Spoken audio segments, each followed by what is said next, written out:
Pemeriksaan laboratorium klinik memiliki peran penting dalam menunjang diagnosis, penentuan penyakit, pencegahan hingga pengobatan sebagaimana diatur dalam Permenkes RI Nomor 43 Tahun 2013.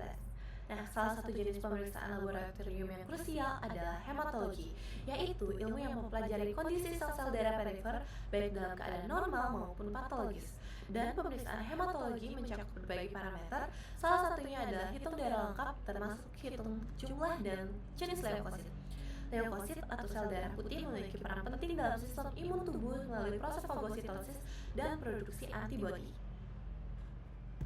Pemeriksaan laboratorium klinik memiliki peran penting dalam menunjang diagnosis, penentuan penyakit, pencegahan hingga pengobatan sebagaimana diatur dalam Permenkes RI Nomor 43 Tahun 2013.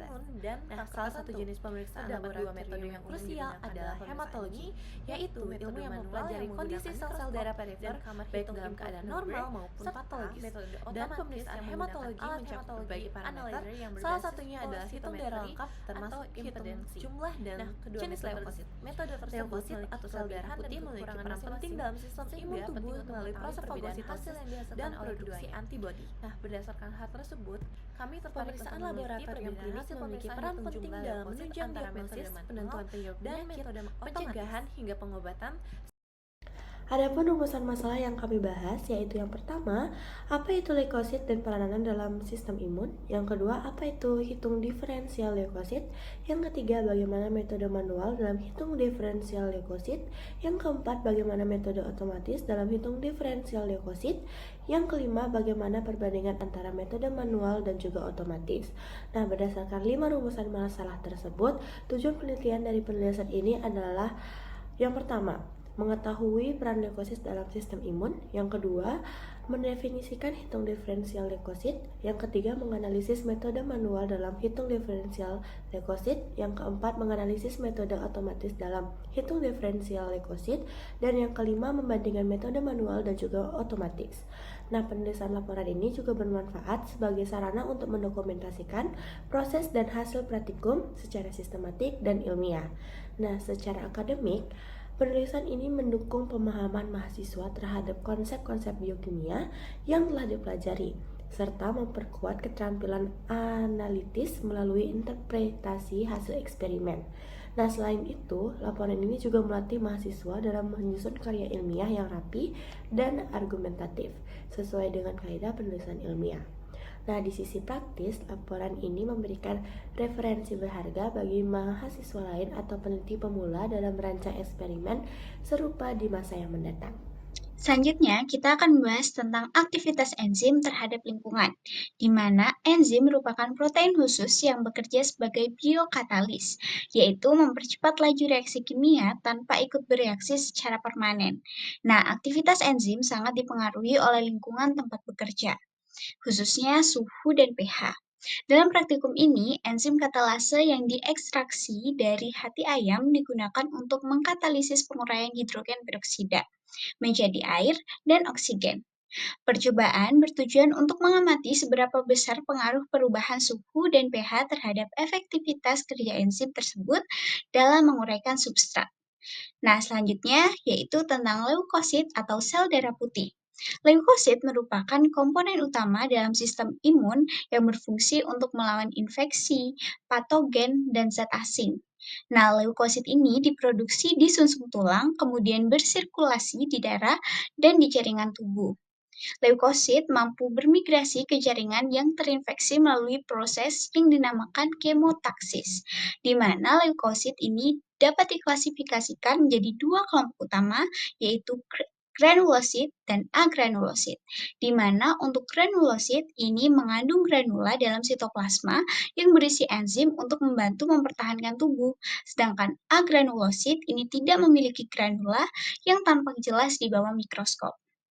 Nah, leukosit ini setiap jenisnya itu memiliki fungsi yang spesifik dalam sistem imun, seperti menghancurkan patogen dan mengatur respon imun. Baik, perkenalkan saya Chandra Dewi dengan 3 digit NIM terakhir 021.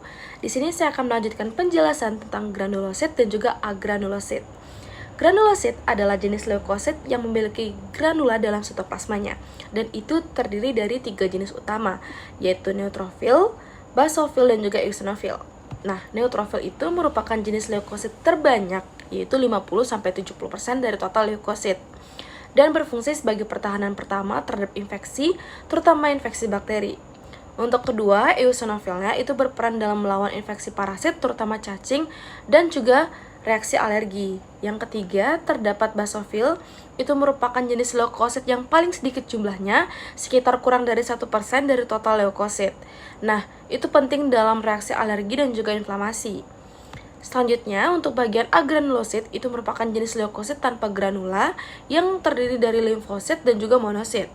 Limfosit sendiri itu berperan utama dalam sistem imun adaptif yang terbagi menjadi limfosit B dan juga limfosit T. Kalau limfosit B itu menghasilkan antibodi untuk melawan antigen dan berubah menjadi sel plasma, sedangkan limfosit T itu ada dua, ada T helper dan juga T cytotoxic. Untuk monosit, itu dia merupakan prekursor dari makrofag dan sel dendritik. Kemudian juga berfungsi dalam fagositosis dan pemrosesan antigen, dan juga berperan dalam pengaturan peradangan dan penyembuhan jaringan melalui pelepasan sitokin. Sekian dari saya, terima kasih. Baik, di sini saya akan menjelaskan yaitu fungsi utama leukosit. Yang pertama ada fagositosis, yang kedua ada produksi antibodi, yang ketiga adalah penghancuran sel terinfeksi, yang keempat ada regulasi sistem imun, dan yang terakhir yang kelima yaitu pelepasan zat imunologis. Selanjutnya penyakit yang berkaitan dengan leukosit adalah leukopenia, leukositosis, leukemia, dan gangguan autoimun. Selanjutnya saya akan menjelaskan tentang hitung diferensial leukosit. Jadi, hitung diferensial leukosit merupakan pemisahan laboratorium yang menghitung persentase masing-masing jenis leukosit, baik itu neutrofil, limfosit, monosit, eosinofil, dan basofil yang ada dalam darah. Tujuannya yaitu untuk memberikan informasi tentang status imunologi, inflamasi, dan hematologi seseorang. Manfaatnya adalah dengan hitung diferensial leukosit, kita dapat mengetahui diagnosis penyakit dan juga pemantauan terapi. Sekian yang dapat saya sampaikan, akan dilanjutkan oleh rekan saya. Baik, selanjutnya adalah metode manual dalam hitung diferensial leukosit. Metode manual merupakan gold standar dalam pemeriksaan diferensial leukosit, karena dapat mendeteksi kelainan morfologi yang tidak dapat terdeteksi oleh alat otomatis. Biasanya menggunakan identifikasi morfologi sel melalui mikroskop cahaya dengan perwarnaan Romanowski. Biasanya pengamatan ini dilakukan pada minimal 100 sel leukosit dan disarankan 200 sel jika morfologi ambigu. Nah, ada pun jenis leukosit yang diamati. Yang pertama adalah neutrofil. Neutrofil berfungsi untuk melawan infeksi bakteri melalui fagositosis. Kemudian yang kedua adalah limfosit. Limfosit berperan dalam kekebalan spesifik terhadap virus dan membentuk memori imun. Kemudian yang ketiga adalah monosit. Monosit berperan dalam membersihkan jaringan dari patogen dan juga sel mati. Dan yang keempat adalah eosinofil. Eosinofil aktif dalam reaksi alergi dan infeksi parasit. Dan juga yang terakhir adalah basofil. Basofil biasa terlibat dalam reaksi alergi dan juga anafilaksis. Nah, adapun bahan dan alat yang diperlukan, yakni pertama ada spesimen darah, yakni darah EDTA yang stabil hingga 8 jam pada suhu 18 hingga 22 derajat Celcius. Yang selanjutnya adalah reagen pewarnaan, ada buffer fosfat, ada minyak imersi, gelas objek dan alat bantu, serta adanya mikroskop cahaya. Nah, adapun prosedur pemeriksaannya, yakni yang pertama persiapan hapusan darah. Yang kedua, proses pewarnaan. Yang ketiga, pemeriksaan mikroskopik. Dan yang keempat, validasi dan pelaporan. Nah, yang pertama, persiapan hapusan darah. Nah, teknik wedge smear ini digunakan paling umum. Dan monolayer harus cukup luas dan bebas tumpang tindih. Dan proses pengeringan ini dilakukan dalam suhu ruang atau dengan kipas kecil. Yang kedua adalah proses pewarnaan. Nah, pewarna yang digunakan adalah pewarna Ginsa rasio 1:9. Waktu yang optimal yakni 15 hingga 20 menit. Nah, selanjutnya, hindari overstaining atau understaining. Selanjutnya, bilasan akhir dapat menggunakan buffer untuk kecerahan maksimal. Yang ketiga, yakni pemeriksaan mikroskopik. Nah, lensa 10 kali itu untuk menilai kualitas hapusan. Selanjutnya, lensa imersi 100 kali untuk penghitungan diferensial, dan gunakan metode Betelman untuk hindari bias seleksi. Dan penghitungan bias bisa manual atau bisa semi digital. Yang keempat, yakni validasi dan pelaporan. Yang pertama, persentase setiap jenis leukosit dihitung dari total sel. Selanjutnya, abnormalitas morfologi dicatat secara terpisah dan laporan nilai absolut, yakni dengan mengkalikan persentase dikali total leukosit. Selanjutnya adalah cocokan hasil dengan kondisi klinis pasien. Bila perlu, lakukan uji ulang ataupun konsultasi hematologi. Berikut adalah metode otomatis dalam hitung diferensial leukosit. Yang pertama adalah menggunakan hematologi analyzer, yang kedua menggunakan deep learning atau fast RCNN. Lalu selanjutnya adalah tahapan penggunaan hematologi analyzer. Yang pertama merupakan persiapkan daya ataupun alat, cek daya, pastikan reagen atau siloen itu tersedia terhubung, lalu periksa saluran masuk. Selanjutnya untuk persiapan sampel, gunakan darah dalam tabung EDTA, homogenkan 8-10 kali, lalu pastikan volume sampel cukup. Untuk ketiga, pengaturan parameter, pilih mode analisis, masukkan ID sampel secara manual, lalu sesuaikan sensitivitas dan metode analisis dengan standar lab. 4. Proses analisis, yaitu memasukkan sampel secara manual, tekan run atau start, analyzer akan langsung menghitung sel. Lalu yang terakhir adalah interpretasi hasil. Data ditampilkan dalam bentuk angka atau grafik, periksa jika ada flagging atau error, lalu yang terakhir simpan hasil atau cetak laporan dan diagnosis. Selanjutnya, saya akan menjelaskan terkait akurasi dari kedua metode. Yang pertama, metode manual, di mana mengandalkan keterampilan teknisi untuk mengambil sel darah dan menilai morfologi melalui mikroskop atau hemositometer. Akurasinya sangat dipengaruhi oleh beberapa hal, yakni yang pertama, tingkat pengalaman teknisi, kedua, kondisi fisik dan mental, baik kelelahan dan fokus, yang ketiga, kualitas sampel darah, di mana sampel bisa terlalu dikit, terlalu banyak, ataupun adanya kontaminasi. Rentan terhadap kesalahan manusia dan subjektivitas interpretasi, terutama pada identifikasi jenis sel darah putih.